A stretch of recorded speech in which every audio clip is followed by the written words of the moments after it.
माझ्या महाराजांच्या मूर्तीला हात लावला आहे, त्याच्याकडे वाकडे नजरेने पाहिले, तुमचं सरकार टिकणार नाही. तर शिवाजी नाही आहे, छत्रपती शिवाजी महाराज पाहिजे. माझी फक्त महाराष्ट्राची संस्कृती बिघडतीये. मला माझ्या महाराष्ट्राच्या प्रत्येक लेकीची बहिणीची काळजी आहे. कलेला विरोध काल बी नव्हता, आज बी नाही, उद्याही नसेल. आपल्या कायद्यात बसत नसेल तर मला कायदेशीर परवानगी द्या. मी छत्रपती शासन करतो. सध्या लैंगिक शोषण आणि बलात्कार हा जो विषय आहे ना, तो ट्रेंडिंगचा विषय आहे.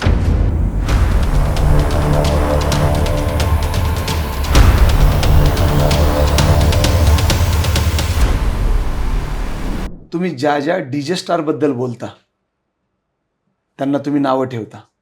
त्यांचं असं म्हणणं आहे, आम्ही बायका आहेत म्हणून तुम्ही आमच्याशी नडताय. दम असेल तर जरा मोठ्यांशी जाऊन नडा ना. ताईला आठवण करून देतो, माहिती नसेल कदाचित. लॉकडाऊनच्या अगोदर फेब्रुवारी 2020मध्ये मध्य प्रदेशमध्ये छिंदवाडा जिल्हा संसद तालुका, त्या ठिकाणी छत्रपती शिवाजी महाराजांची मूर्ती बुलडोझरनं हटवली गेली होती आणि ती मूर्ती मी जाऊन बसवली होती. मी मध्य प्रदेशच्या प्रशासनाला लढलो होतो. त्यावेळेला कमलनाथचं सरकार होतं. त्याचे फोटो तिथं व्हिडिओ जाऊन? ऑलरेडी आहेत. हां त्या राज्यात हां आणि तिथनं ते सरकार पडायला कारणीभूत माझा एक विषय होता.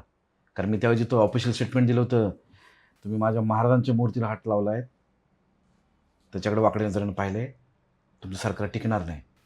एका महिन्यात सरकार पडलं. हा पहिला मुद्दा. दुसरा मुद्दा, KBCमध्ये आपले सुप्रसिद्ध अभिनेते स्टार ऑफ द मिलेनियम, त्यांनी एक प्रश्न विचारला होता की मुघल सम्राट औरंगजेब के समकालीन कौन थे?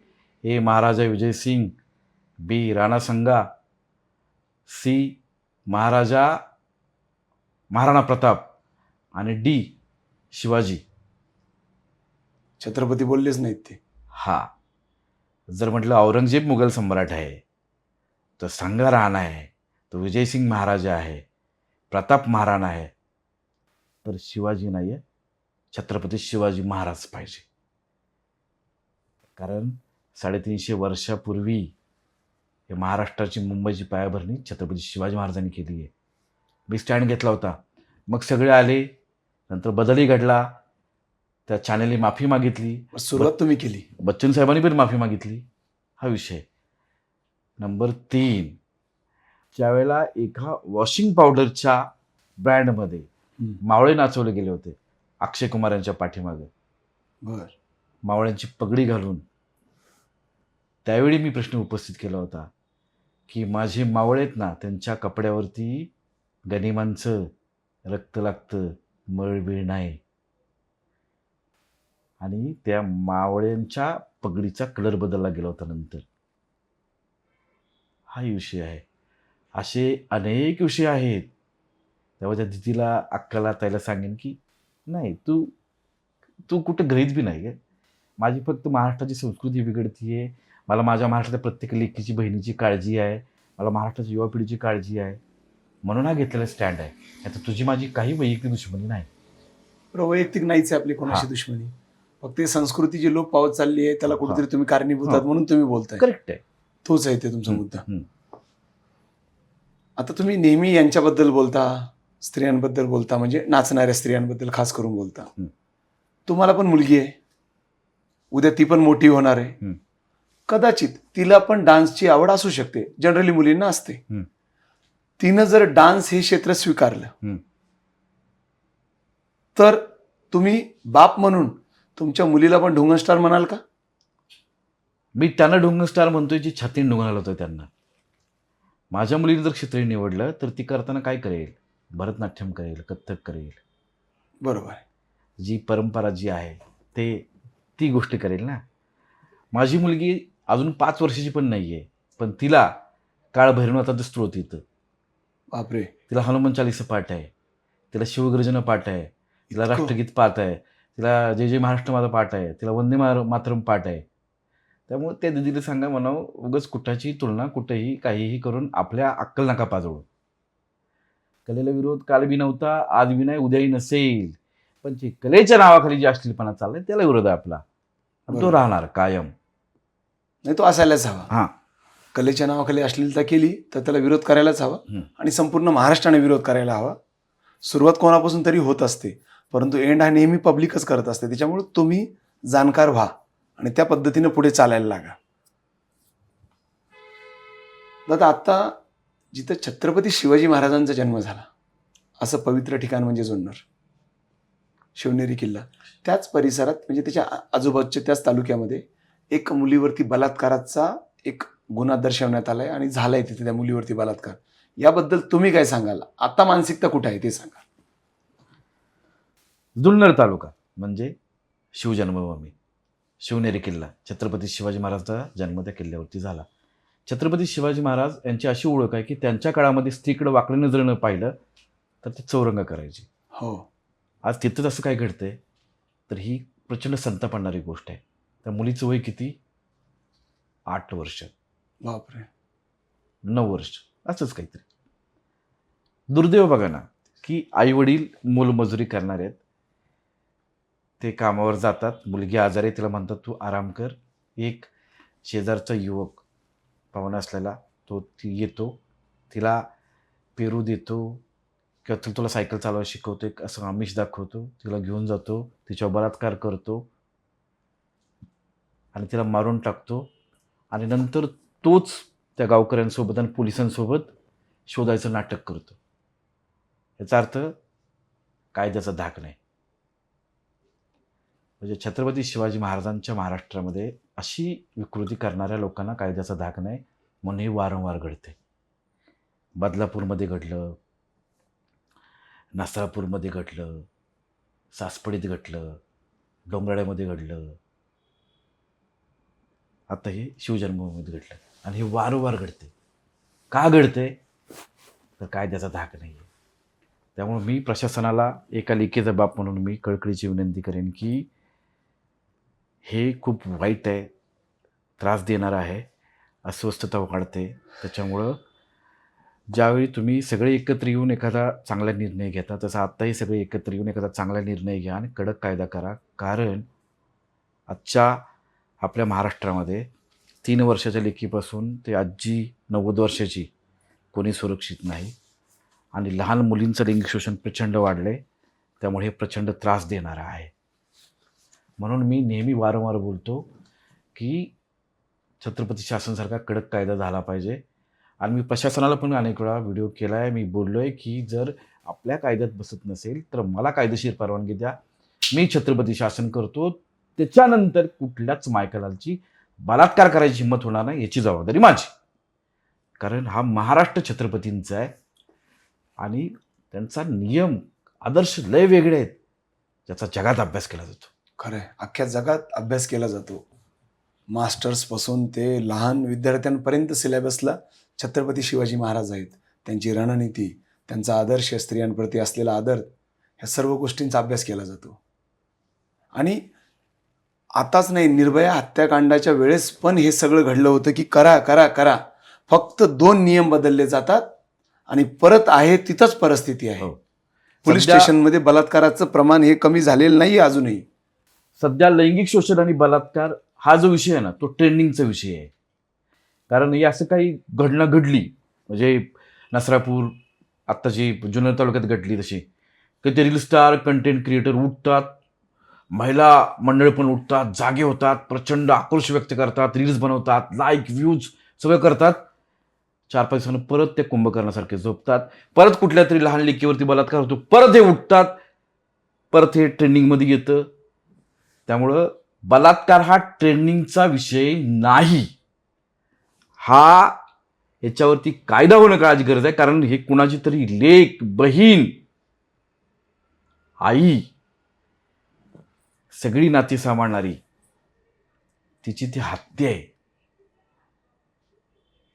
म्हणून हा त्रास आहे, म्हणून हा घेतलेला स्टँड आहे. तुम्हाला असं वाटत नाही का समाज शंड झालाय म्हणून? कारण का एखादीवर बलात्कार झाला की आपण फक्त हातामध्ये कॅन्डल घ्यायच्या, कॅन्डल लाईट, आणि झाला ते कॅन्डल घेऊन जायच्या, तिच्या फोटोसमोर फुलं टाकायचे, 2 मिनिटं शांत मौन पाळायचं आणि आम्ही अशी प्रार्थना करतो की देव तिच्या आत्म्याला शांती देव आणि लवकरात लवकर अपराध्याला फाशी हो. ही जे वाक्य आणि जे टॅगलाईन आहे का नाही, एवढी फेमस आहे, परंतु याच्या मागे नंतर लोक जातात कुठं? कुठल्या येड झव्याने ही कॅन्डल पेटवायची, मेणबत्ती पेटवायची प्रथा लागू केली माहिती नाही. कारण आपल्या देशाला, महाराष्ट्राला ना खूप मोठा वारसा आहे. छत्रपती शिवाजी महाराज, छत्रपती संभाजी महाराज चौरंगा करायचे. प्रभू श्रीराम सीतेसाठी रामायण घडलं. महाभारतामध्ये द्रौपदी माईसाठी पांडवांनी कौरव संपवले. शिलेदार माजी शिंदे बलात्कार करणाऱ्याचं चामडं सोलायचे आणि त्याला मीठ लावायचे. हा आपला इतिहास आहे. त्यामुळे ही मेणबत्ती पेटवायचं जे फॅड आहे ते कुणी आणलं नक्की?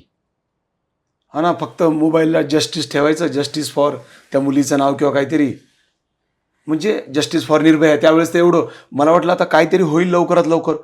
6.5 वर्ष लागावे. लहान मुलींचं लैंगिक शोषण किंवा बलात्कार करण्याला एकाचा चौरंगा करून त्याला भर पब्लिकमध्ये पेटवा, त्याचा लिंग छाटा, त्याचा लाईव्ह करा. खरं आहे. ज्या वेळेला जो धाक बसेल ना, त्या कुठल्याच मायकेलालची परत बलात्कार करायची हिंमत होणार नाही. पण कायदा पळवाटा कोणाला काही पडलं नाही, कारण ते आमच्या घरात घडलं नाही. जोपर्यंत आपल्या घरात ते घडत नाही तोपर्यंत आम्हाला त्याचं गांभीर्य येत नाही. एवढे आपण माणुसकी मेलेली माणसं आहोत. मला काय करायचंय, मला काय करायचंय, जाऊ दे. त्यामुळं बंधू भगिनीनो, लई डोकं संताप आणणारे विषय ऑलरेडी आहे आणि प्रत्येकानं जागं होणं, सतर्क राहणं काळाची गरज आहे. कारण आत्ता पिढी वेगळ्याच बाजूला चाललेली आहे. त्यामुळे इथं महाराष्ट्रात सध्या कोणीही सुरक्षित नाही असं दिसतंय. खूप खूप मोठी शोकांतिका आहे. कारण का, सर्वांनी जोपर्यंत आपण एकत्र येणार नाहीत आणि त्याबद्दल काहीतरी एक विचार करून, तुम्ही म्हणताय दादा ते एकदम बरोबर आहे. कारण का नेहमी असंच, मी तरी स्वतः 10-20 वर्षापासून आहे, ज्यावेळेसपासून मला चांगलं समजतं त्यावेळेसपासून मी बघतोय ह्या गोष्टी. फक्त येणं, ते कॅन्डल लाईट जे आता मी बोललो तुम्हाला, किंवा तिच्या फोटो खाली बस, हे करणं, कॉलेजचे स्टुडंट येणार, कोणीतरी येणार आणि बस ते जे काही 5-10 दिवस चालते ना ट्रेंडिंग एखादा विषय. मुलीचा बलात्कार हा ट्रेंडिंग विषय नाही आहे. मुलीचा बलात्कार हा सामाजिक विषय आहे, हा धार्मिक विषय पण नाही आहे. ती मुलगी हिंदू असो, मुस्लिम असो, ख्रिश्चन असो, सिख ईसाई असो, ती मुलगी आहे आणि तिची इज्जत हीच आपल्या भारताची इज्जत आहे. म्हणून त्यावरती सर्वांनी एकत्र येणं गरजेचं आहे. आणि तुम्ही म्हणताय दादा ते पण योग्य आहे. कारण का, की माझ्या घरी घडल्यानंतर त्याला मला त्याचं गांभीर्य कळतं, पण शेजारी म्हणून तुम्हाला नाही कळत. आपण सर्वांनी एक जर झालं तर ह्या स्त्रिया महाराष्ट्रामध्ये सुरक्षित राहतील. मी गेल्या 10 वर्षापासून सांगतोय, मी माझ्या व्हिडिओच्या मार्फत पण मी बोललोय की विकृती शेजारच्या घरापर्यंत आली आहे. आपल्या घरात घुसायला वेळ लागणार नाही. त्यामुळं पालकांनो जागे होऊया, सतर्क राहूया. कारण हा विषय दिसतो तेवढा नाही, सोपा नाहीये. सोपा नाहीये. मी उलट त्या ज्या वेश्या व्यवसाय करणाऱ्या ज्या भगिनी आहेत त्या मला देवी वाटतात. त्या आहेत म्हणून सामाजिक समतोल साधला जातोय. त्या जर नसत्या तर आजच्या कंडिशनला रस्त्यावरती कुणाचीच आई, बहीण, लेक चालू शकली नसती. त्याच्यामुळं त्या देवीसारख्याच आहेत त्या, कारण त्या सामाजिक समतोल ठेवायचं काम करतात. आणि कायदा कडक नसल्यामुळे, कायद्याचं धाक नसल्यामुळं आजकाल बलात्कार करणाऱ्यांचा जो वयोगट आहे तो पण शॉक देणार आहे. म्हणजे 14 वर्षाच्या मुलाकडून 11-12 वर्षीय मुलीवरती बलात्कार, बाकी 20-22, 30चा आहेत. 65 वर्षाच्या म्हाताऱ्यावरून आजीवरती बलात्कार, किंवा अजून इकडं काय, हे वारंवार आहे. तेव्हा आता बलात्कार करायला आता वय राहिलं नाही सध्याच्या कंडिशनला.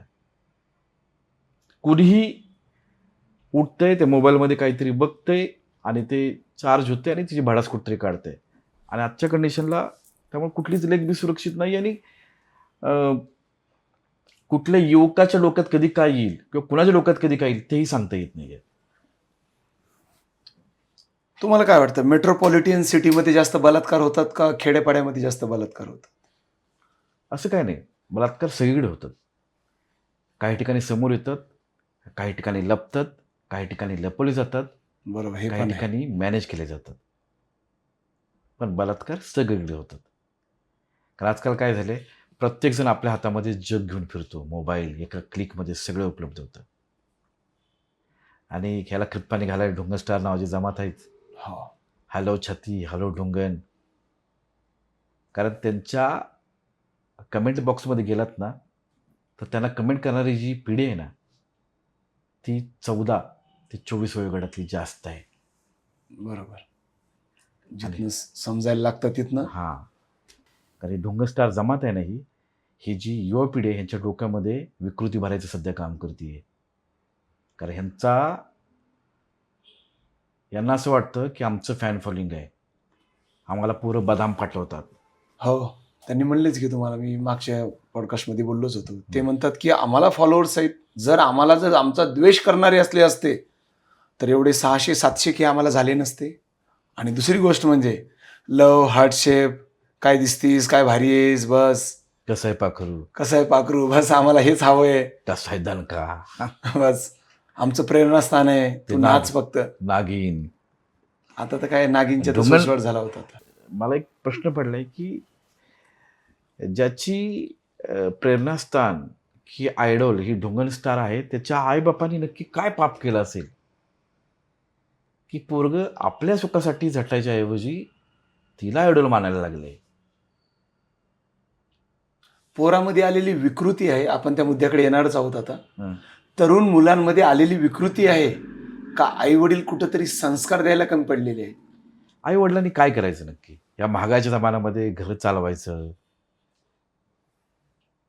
कामधंदा करायचा, पोटं भरायची, स्वतःचं बघायचं, पोरांचं बघायचं, नक्की कुठं कुठं बघायचं?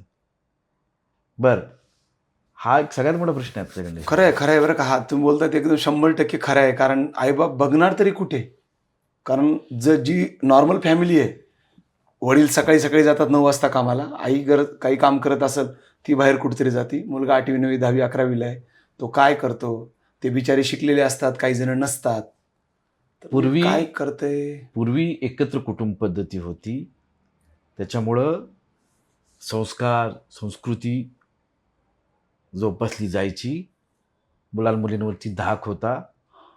आता आई वडील गेल्यानंतर मुलगा मुलगी एकटे असतात, त्यामुळे संस्कृती संस्कार उरलेले नाहीत. बरं, प्रत्येक मुलामुलीला हे पण भान असलं पाहिजे की माझे आई वडील माझ्यासाठी कष्ट करतायत, मेहनत घेत आहेत, माझ्यासाठी जीवाचं रान करतायत, तर मलाही माझ्या आईवडिलांसाठीच काहीतरी करायला पाहिजे. हे त्यांनी असं काहीतरी विकृत करून आपल्या आईवडिलांची मान खाली नाही घालायला पाहिजे. बरोबर. त्यामुळे सध्याच्या कंडिशनला युवा पिढीचाही फोकस हटला गेलाय किंवा हटवला गेलाय किंवा तिने तो हटवून घेतलाय, असंच काहीतरी आहे. कारण आईबाप तर कुठं कुठं लक्ष देणार ना. बरोबर. काम पण करायचं आहे, घर पण चालवायचं आहे, महागाईचा जमाना आहे, पोराचं शिक्षण, त्याची फी, त्याला लागणारे जे काय आहे. म्हणजे कुठंतरी तरुणाईनं हे देखील लक्षात घेणं गरजेचं आहे की ठीक आहे, आपण तरुण झालो, जसं बाकी गोष्टी आपण मोबाईलवर बघतो, तसं त्या पद्धतीनं आपण ज्या कम्युनिटीमधनं येतोय, कारण कुठलीच कम्युनिटी घाण शिकवत नाही, ती कुठेतरी ती धर्माचं पालन करायला शिकवते आणि धर्म नेहमी बायकांचा आदर करायला शिकवतं. प्रत्येक मुलामुलींनी आपल्या आईवडिलांची कष्टाची जाण ठेवली पाहिजे. ज्याला आईवडिलांच्या कष्टाची जाण असते ना, ते मुलगा मुलगी कधीच वेगळं वाटेल जात बरोबर नाही. बरोबर आहे. सगळ्यात मोठं मोटिवेशन घरातच आहे. हा आईचे कष्ट, वडिलांचे कष्ट. हा त्यामुळं प्रत्येकाने, आणि ज्यांच्यामुळं आपल्या आईवडिलांची मान खाली जाते, त्यांनी विचार करायला पाहिजे की राव, ज्यांनी माझ्यासाठी रक्ताचं पाणी केलं, ज्यांनी माझ्यासाठी खस्ता खाल्ल्या, जे माझ्यासाठी अनेक सुखाचा त्याग केला, त्यांच्या डोळ्यात मी अश्रू आणून मी नक्की काय कमवतोय, ही रिॲलिटी आहे. दादा, आपण पुण्यामध्ये राहतो, तुम्ही तर पुण्यामध्ये राहताच. पुण्याची जी आता सध्या संस्कृती आहे, जी तरुणाई आहे, शुक्रवार शनिवारची जर तुम्ही रात्र बघितली तर अख्खी तरुणाई तुम्हाला, बऱ्यापैकी तरुणाई कुठे दिसती? कोरेगाव पार्क किंवा ठरलेल्या काही ठिकाणी जिथं पबिंग चालतं. आणि सगळे बऱ्यापैकी घरून चांगले असलेले, कारण सामान्य पोरगा तर तिथे जाणार नाही, कारण त्याला तेवढी ती फीस परवडणार नाही, जे काही चार्ज असतात त्यांचे. दारू पिणं, हुकअप करणं, 31ला तुम्ही पाहताय, ह्या सर्व तरुणाई मूळ पुण्याची संस्कृती मरत चाललेली आहे का हा विषय काही वेगळाच आहे? दोन्ही गोष्टी आहेत. बाहेरच्या लोकांचं इथं वास्तव्यास येणं प्रमाण जास्त आहे, बाहेरच्या राज्यातल्या लोकांचं. बरोबर आहे, खरं आहे. हे पहिला मुद्दा. दुसरा मुद्दा, आजकाल कोणाला संस्कृतीशी काही देणं घेणं नाही आहे. माणूस सेल्फिश झालाय. त्याला एवढंच आहे की मी खुश आहे, मी आनंदी आहे, मग मला काय काय करायला लागेल, मला काय देणं घेणं काही नाही ते. हा भाग आहे. आणि तसंही एका वयानंतर कुणी काय कसं वागायचं हे जनतेने ठरवायचं आहे. 18 कंप्लीट झाले, संपला विषय. हां, त्याच्यामुळं तो आपण बोलूच शकत नाही एकंदरीत ते. तर कुठंतरी शासनाने काय केलं पाहिजे? कारण शासन तर नियम वेळोवेळी काढतं. शासन म्हणतं की 18 वर्षाच्या खालील मुलांना दारू विकू नका. शासन म्हणतं पबमध्ये येणारे कोणीही जे काही मुलं मुली असतील 18च्या खाली तुम्ही एंट्री देऊ नका. शासन तर नियम लावतंय ना. मग तरी पण ही तरुणाई का अशी भरकटत चालली आहे? शासन आहे. हो, आहे. मग जर शासन आहे तर जो महाराष्ट्र प्रशासनाचा GR आला होता सार्वजनिक कार्यक्रमावरती आटोका, हो, बरोबर आहे, आला होता 14 ऑगस्ट. मग एवढा रंगानाच का झाला? हा एक खूप मोठा प्रश्न पडलाय मला पण. खरंच आहे. कारण ही गोष्ट त्या जिल्ह्यातल्या कलेक्टरला माहीत होती. कारण पहिला मेल हा प्रशासनातनं निघाल्यानंतर विभागीय आयुक्त आणि त्यानंतर डायरेक्ट कलेक्टरच्या ऑफिसला जात असतो. मग शांत आणि सुव्यवस्था राखण्याचं काम IAS आणि IPS या दोघांचंही असतं. तर मग का नाही राखल्या गेली हाही मला प्रश्नच पडलाय. आता त्यांनी पण किती कंट्रोल करायचं असा एक विषय ऑलरेडी दिसतोय. कारण नंतर काही व्हिडिओ पण आले की अनेक ठिकाणी दंगल होण्यासारखं झालं वातावरण, किंवा युवा पिढी. नाही दादा, तुम्ही हे जे बोलताय ना याला मी काउंटर नक्कीच करणार आहे. कारण तुम्ही म्हणता काय करायचं. पुण्यामध्ये जो गणपती उत्सव असतो .12ला DJ बंद होतात. कुठलीही मोठा गँगस्टर असो, काही असो, तरी पोलीसवाले इथं मी 10 वर्षापासून बघतोय, इथं DJ .टाईमला बंद होतात. म्हणजे तुम्हाला एवढं तर मान्य आहे की कायदा सुव्यवस्था आहे. मग तिथं का नाही राखल्या गेली, किंवा तिथं का कुठंतरी कमी पडले आहेत का, काय असेल तर? मला वाटतं की आत्ताच्या पिढीला किंवा ठराविक लोकांना आपल्या महाराष्ट्राची संस्कृतीच माहिती नाही. असं म्हणतात की लोक मेल्यानंतर स्वर्गात जातात.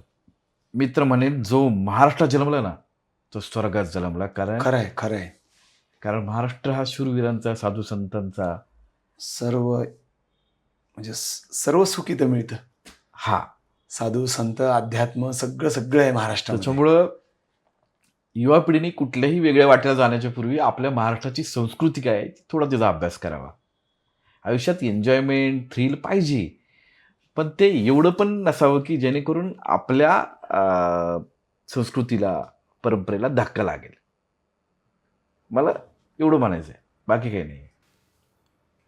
सर्व लोकांना सांगू इच्छितो की दादा ऑफिशियल काउन्सिलर आहेत आणि त्यांनी मागील काही वर्षामध्ये 263 तरुणांचे जीव वाचवलेत, अर्थातच त्यांना समुपदेशन करून. परंतु दादा, मागे जी घटना घडली 1-2 दिवसा अगोदर छत्रपती संभाजीनगरमध्ये, की पूर्ण कुटुंबांचं एक आत्महत्याच म्हणावी लागेल त्या गोष्टीला. तो मुलगा नेहमी म्हणत होता की मला आयफोन पाहिजे. वडील त्याला धरायला आले, ते दोघंजण पहिले दरीत कोसळले आणि त्यानंतर त्यांच्या आईनं पण जीव दिला, कारण 2 जणांचा जीव गेला म्हणून. तर हे मानसिक आरोग्याची ही समस्या म्हणावी लागेल का सध्या तरुणाई परत कुठंतरी चालली आहे? अन्न, वस्त्र, निवारा, मोबाईल, त्याच्यासोबत आता मानसिक आरोग्य जपणं ही पण काळाची गरज आहे. कारण विषय कसं आहे, माणूस किती जरी स्ट्रॉंग असला, किती जरी मजबूत असला, किती जरी धनवान आणि गुणवान असला, जर तो मानसिकदृष्ट्या थोडा खचलेला असेल तर त्या गोष्टीचा काही उपयोग नाही आहे. मी गेल्या अनेक वर्षापासून जे महाराष्ट्राचं मानसिक आरोग्य संस्था आहे प्रशासनाची, मी त्यांना बोललो होतो की प्रत्येक शाळेमध्ये मुलामुलींना हे पण शिकवा की जर अपयश आलं, नकार आला किंवा एखादी गोष्ट मनासारखी नाही घडली तर ती कशी पचवायची. पण आपल्याकडे काय ते गधी घोडे की रेस लावली सध्या. यशस्वीच व्हायचं आहे नाही ना, प्रत्येकजण नाही होऊ शकत ना.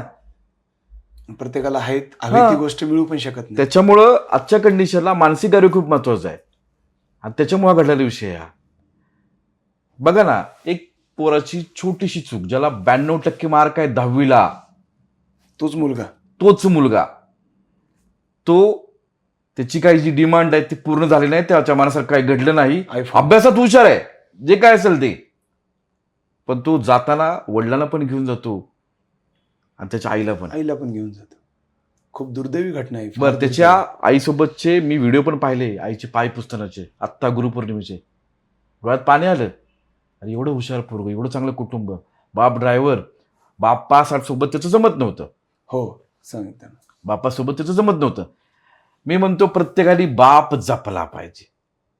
अनेकांना वाटतं की बाप बोलतो, ओरडतो, मारतो, रागवतो, पण त्या फेजमधून तो गेलेला असतो, त्यामुळे त्याला ते माहिती असतं. त्यामुळे प्रत्येकाने बाप जपला पाहिजे. परंतु सध्याच्याला बापांनी पण थोडी भूमिका चेंज केली नाही पाहिजे असं वाटत नाही?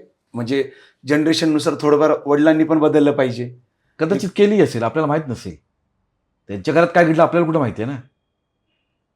आपण प्रत्येकाने हा विचार करायला पाहिजे की मी माझ्या आई वडिलांची किती इज्जत करतो. बरोबर. मग दुसऱ्याची मापा आपण नंतर काढू.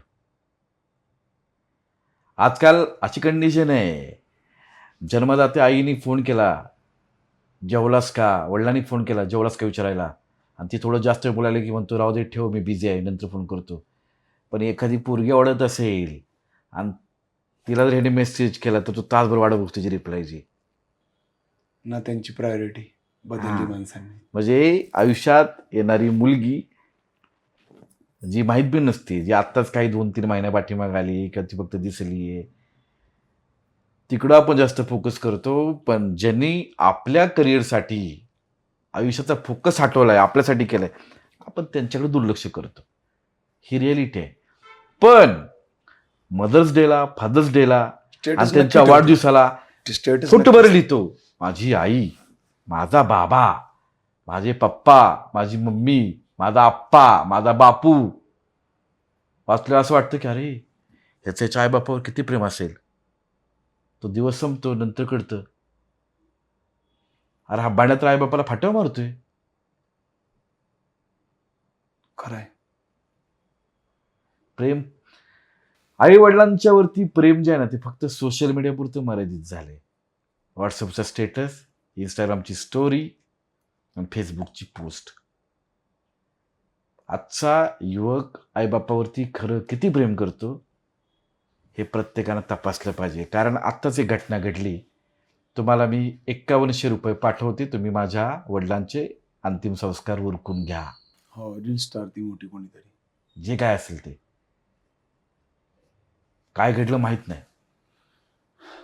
म्हणजे नाते किती हलके बनवून टाकलेत. आणि खास म्हणजे ते नाते, कारण जगामध्ये सगळ्या नात्याला रिप्लेसमेंट आहे. आईबापाला नाही. त्यांना रिप्लेसमेंट नाही आणि कोणी सांगितलेलं पण नाहीये. यावेळी नागपंचमीला अनेक ठिकाणी डीजे वरती डान्स करताना नागिन मला दिसल्या. त्याबद्दल तुम्ही काय सांगाल? पूर्वी नागिन ही पुंगीच्या समोर नाचायची, आजकाल डीजे बरोबर. तालावरती नाचतीये. आणि ज्या ठिकाणी हे दिसलं ना, त्याची संस्कृती परंपरा खूप मोठी आहे. ज्या निर्लज्ज भोकाच्या लोकांनी हे केलं त्यांना लाज वाटायला पाहिजे की आपण नक्की कुठल्या ठिकाणी कुठलं सादरीकरण करतोय आणि काय प्रकारची आपण कला ठेवलेली आहे किंवा दाखवणाऱ्यांनी दाखवलेली आहे. ते जे सादरीकरण झालं ते एकाच ठिकाणी नाही झालं, महाराष्ट्रामध्ये बऱ्याच ठिकाणी झाले. त्याबद्दल तुम्ही परत काय सांगाल? छत्रपतींचा महाराष्ट्र आहे हा, बिहार नाही. महाराष्ट्राची संस्कृती काय आहे? शूरवीरांची, साधू संतांची, साहित्यिकांची, वारकऱ्यांची आणि लोककलेची. त्यामुळे लोककलेच्या आईला घोडा नका लावू, एवढंच मला म्हणायचं आहे, बाकी काही नाही. ज्याला जे करायचं आहे त्याने ते 4 भिंतीच्या आत आहे, ते 4 भिंतीच्या आत करा. ते ओपन नका आणू. तुमची खास देवी देवतांच्या यात्रेनिमित्त, हिंदू सणांच्या यात्रेनिमित्त नका बघू. बरोबर आहे. आता हे तुम्ही बोललात ते एकदम योग्य बोललात. परंतु 14 ऑगस्टला महाराष्ट्र शासनाचा GR आला आणि आला त्या दिवशीच तो संपूर्ण महाराष्ट्रामध्ये लागू झाला. तरी देखील तिथून 3 दिवसानंतर नागपंचमी होती. बरोबर आहे. मग तुम्ही जे सर्व समाज सुधारक आहात, ज्यांनी मोहीम हातामध्ये घेतली, आताच नुकतीच एक प्रेस कॉन्फरन्स झाली होती, अध्यक्षांनी प्रेस कॉन्फरन्स घेतली होती. मग या 3 दिवसानंतर तुम्ही सर्व लोक काय झोपा काढत होता? मला वाटतं की आपली जी आयोजक आहेत किंवा खालची जी लोक आहेत, यात्रा कमिटी, उत्सव कमिटीवाले, ते प्रशासनाला किती गांभीर्याने घेतात हे देवाभाऊ आणि त्यांच्या मंत्रिमंडळाने विचार करायची गोष्ट आहे. पहिला भाग. दुसरं, तुम्ही माझ्यासारखे समाजसुधारक म्हणलात, तर समाज बदलाचा ठेका काय आम्ही एकट्याने घेतला नाही. तुम्ही काय फक्त जन्माला खायला आणि गाण धुवायला झालाय का? तुमची बी काय स्वतःची जबाबदारी आहे की नाही? बरोबर. त्याच्यामुळं प्रत्येक मराठी माणसानं हे बघायला पाहिजे की माझ्या छत्रपतींच्या महाराष्ट्रामध्ये, माझ्या बाबासाहेबांच्या महाराष्ट्रामध्ये हे काय घडतंय, हा भाग आहे. आणि जे निर्लज्ज आहेत, जे सणासुदीला, देवदेवतांच्या यात्रेला असे बार डान्स सादर करतात, आयोजक आहेत, त्यांनी खरंच विचार करावा की आपण पिढी कुठं घेऊन चाललोय. गर्दी जमवण्यासाठी आपण पिढीला काय वाट दाखवतोय. तुम्ही जो नेहमी शब्द वापरता बार डान्स, काय असतो हा प्रकार बार डान्स? बार डान्समध्ये मी गेलो नाही, पण हा जो डान्स पाहिल्यानंतर मलाही प्रश्न पडला की केस उडवायची पद्धत नक्की काय आहे, जी प्रत्येक 15 सेकंदाला ज्या ज्येष्ठ अक्का आहेत नाचणाऱ्या त्या सादर करतात ना, ते असं काय आहे? मग मी त्याची चौकशी केली. तर बार डान्समध्ये आपल्या कस्टमरला खुश करण्यासाठी, त्याचं लक्ष आपल्याकडे ओढून घेण्यासाठी त्याने समोर टेबलवरचे जे पैसे आहेत ते आपल्यावर त्याने उधळावेत, खिशातनं पैसे काढावेत, ही केलेली अदाकारी आहे. आणि आजकाल ती अदाकारी देवदेवतांच्या यात्रेमध्ये, अनेक सणांमध्ये खुलेआम सादर केली जाते. म्हणजे एकंदरीत आयोजकांनी बार डान्स ठेवलाय आणि आपल्या देवांनाही कस्टमर केले का काय, का त्यांच्या नावाने बाजार भरवलाय, हा प्रश्न उपस्थित होतो. पण हे माझं मत नाही, हे ज्यांनी प्रत्यक्ष पाहिलं त्या अनेकांना मी विचारलं, त्यांनी मलाही सांगितलं. देवी देवतांचेच काही गाणे लागतात ज्याच्यावरती परत त्या नर्तिका डान्स करतात, ते पण अश्लील डान्स. यावर तुम्ही काय सांगाल? मला वाटतं कोल्हापूरची अंबाबाई, महालक्ष्मी, तुळजाभवानी, जय भवानी जय शिवाजी म्हणलं जायचं, तुळजाभवानी, हो, जेजुरीचा खंडोबा, येडामाई, काळूबाई, हे जे सगळे संस्थान आहेत ना, ह्यांनी विचार करावा आणि बघावं की आत्ता देवी देवतांच्या नावाखाली काय चाललंय. कारण कलेला विरोध नाही, पहिलाही नव्हता आणि आजही नाहीये, नसेलच. कला कला आहे, ती आपली संस्कृती आहे. पण जे अश्लील आणि जे विचित्र चाललंय, आणि ज्यावेळेला देवी देवतांच्या गाण्यावरती विचित्र प्रकारे डान्स करत होतो, त्यावेळेला एक मराठी माणूस म्हणून आणि एक हिंदू म्हणून प्रचंड संताप येतो, चीड येते की अरे देवीचं गाणं लागलंय, देवाचं गाणं लागलंय, आणि बाई त्या गाण्यावरती छातीने ढुंगून आलं होती. आणि खाल्लं पण पोरं हे हे, मागणं अँकर हे हे, पाटील पाटील. अरे चुत्या, कुठल्या मुद्द्यावर कुठं काय करायचं कळायला पाहिजे ना तुला. बरोबर आहे, ही रियालिटी आहे. त्यामुळं मी जे मागेही बोललो होतो की दिल्लीचेही तख्त राखीतो महाराष्ट्र माझा, आता आपण म्हणायला चालू करू जय यूपी जय बिहार, बिहार भोजपुरीचेही तख्त राखीतो महाराष्ट्र माझा. ठीक आहे ना. आता जे घडलंय, परंतु इथून पुढे तरी आता GR आलाय, शासनाचा GR लागू होईल. आपल्या महाराष्ट्रात सवयच आहे, कुठलाही GR आला तर तो लेट लागू होत असतो. कदाचित आपण तसं म्हणून तरी आपण अपेक्षा अजूनही पकडू शकतो की हा GR खालपर्यंत जाण्यासाठी एखादा महिना लागू शकतो. पण त्यानंतर तरी हे बंद होणं गरजेचं आहे 100%. कारण ज्या धडपडीनं तुम्ही सर्व लोक काम करताय, तर ती कुठंतरी ती यश येईल असं आम्हाला तरी वाटतं. ज्या धडपडीनं, म्हणजे आमचं एक असं मत आहे की जी छोटी मुलगी आहे त्याच्यात मला माझी मुलगी दिसते, जी रस्त्याने जाणारी बहीण आहे त्यात मला माझी बहीण दिसते. आणि सध्या महाराष्ट्रामध्ये कुठली लेक, कुठली बहीण, कुठली आई सुरक्षित नाही. तिचं संरक्षण व्हावं, ती सुरक्षित असावी, ही माझी जबाबदारी आहे. म्हणून हा घेतलेला स्टँड आहे. नाहीतर कुठं काय झालं तर एक सामान्य माणूस म्हणून काही घंटा फरक नाही, पण नाही, आपल्या महाराष्ट्राची परंपरा नाही आहे, म्हणून हा स्टँड आहे. आणि म्हणून हे कळकळीनं सांगतोय, मी वारंवार बोलतोय. नाहीतर एवढे रोज 50 लोक मला धमक्या देतात, मग मी घाबरून कुठं बिळात लपायला पाहिजे होतं ना. परत धमकी आल्या का तुम्हाला अजून आता काही? रोज 50 जण येतात आणि मी म्हणतो स्वागत आहे तुमचं, या, तुमचा मोका घ्यायला बसलेलोच आहे मी, या तुम्ही. भीती नाही वाटत का तुम्हाला? छत्रपतींचा सेवक आहे, जगाचा सगळ्यात ताकदवर माणूस, 122 देशात त्याचा अभ्यास केला जातो, त्या माणसाचा सेवक आहे मी, छत्रपती शिवाजी महाराज. त्याने शिकवले, जोपर्यंत जिंकत नाही तोपर्यंत झुंजायचं, झुंजत राहणार. छत्रपतीचं नाव जरी घेतलं तरी आपली छाती फुगून येते पहिल्यांदा, तर नाव घेतलं तरी अंगामध्ये जोश येतो. तर मग आपण तर सेवकच आहोत. हां, बाकीच्यांचं काय माहीत नाही, पण माझी तर भरून येते 100%. हिंदू सणानिमित्त जे बाया नाचवल्या चालल्यात, हम्म. नागपंचमीला पण आता त्यांनी बाया नाचवल्या, हम्म. मोठ्या मोठ्या सुपाऱ्या दिल्या असतील, हम्म. याचा दोष कोणावर देणार तुम्ही? का परत त्यांच्यावर ताशेरे ओढणार, का आयोजक, का परत ती खाली डीजेच्या खाली नाचणारी ती पोरं ती पब्लिक? डीजेच्या खाली जी नाचणारी पोरं आहेत त्यांना दोष किती द्यायचा हा प्रश्न आहे. कारण त्यांना काय वाटतं की आपली प्रथा आहे, त्यांच्यापर्यंत ते कल्चर जे आहे ते पोचलेलं नाही. कारण 32 शहरामध्ये जे घडलं ती फक्त एकच बाजू समोर आली. म्हणजे ज्या 16-17 मंडळांनी जे काही उन्माद केला, ज्यांनी बायका नाचवल्या, ज्यांनी बार डान्स 18 ते 19 मंडळ आहेत ते. ते त्यांच्याच रील्स समोर आल्या. पण तिथले जे नगराध्यक्ष आहेत पृथ्वीराज बाबा नाईक, त्यांच्यासहित जे अनेक 40 मंडळ असतील किंवा जास्त असतील, त्यांनी पारंपरिकरित्या जी नागपंचमी साजरी केली, त्यांनी जी कला जपली ती समोर आलीच नाही. म्हणजे आमचे जे काय ठराविक इन्फ्लुएन्सर आहेत, कंटेंट क्रिएटर आहेत, त्यांनी फक्त एवढंच केलं, कसे नागिन, कवळी नागिन, पिवळी नागिन, कसं हलतंय, कसं झुलतंय, टॉपचा दणका, टॉपचा विषय, कारण त्यांना डोळ्याचं ते पारणं पिटलं. व्ह्यूज पाहिजे होते ना. हा, म्हणजे त्यांनी तो विषय केला.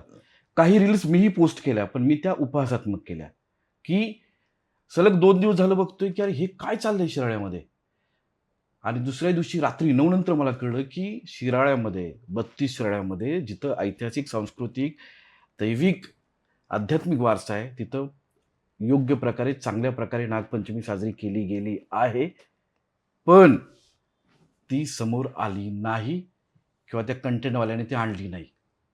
त्याच्यामुळं त्या 32 शिराळ्याची, ज्याला छत्रपतींचा ऐतिहासिक वारसा पण आहे, ते जगात बदनाम झालं. पण आपण ही चूक मला वाटतं जी सगळ्यांनी मिळून केली आहे, किंवा ही आपलीच लेकरं आहेत, आपल्याच महाराष्ट्रातले आहेत, आपण सुधारायला पाहिजे. 32 शिराळ्याची दुसरी बाजू जी काय आहे ती आपण लोकांसमोर आणायला पाहिजे आणि आपण त्यासाठी प्रयत्न केले पाहिजेत. बरं, मला माहिती आहे दादा की तुम्ही सांगली जिल्ह्यातले आहात, तर एक कट्टर हिंदू म्हणून 32 शिराळा यांची संस्कृती काय? 32 शिराळ्याची एक संस्कृती अशी आहे की 32 शिराळ्यामध्ये 1200 वर्षापूर्वी नाथ संप्रदाय, गुरु गोरक्षनाथ त्या ठिकाणी आले होते, वास्तव्यास आले होते. आणि ते एका घरी भिक्षा मागायला गेले. तर तिथं पाहिलं त्यांनी की एक भगिनी चिखलाच्या नागाची पूजा करते. बरं. मग त्याने विचारलं काय आहे, तर ते म्हटले नागपंचमी आहे आणि आम्ही दरवर्षी नागपंचमीला चिखलाच्या नागाची पूजा करतो.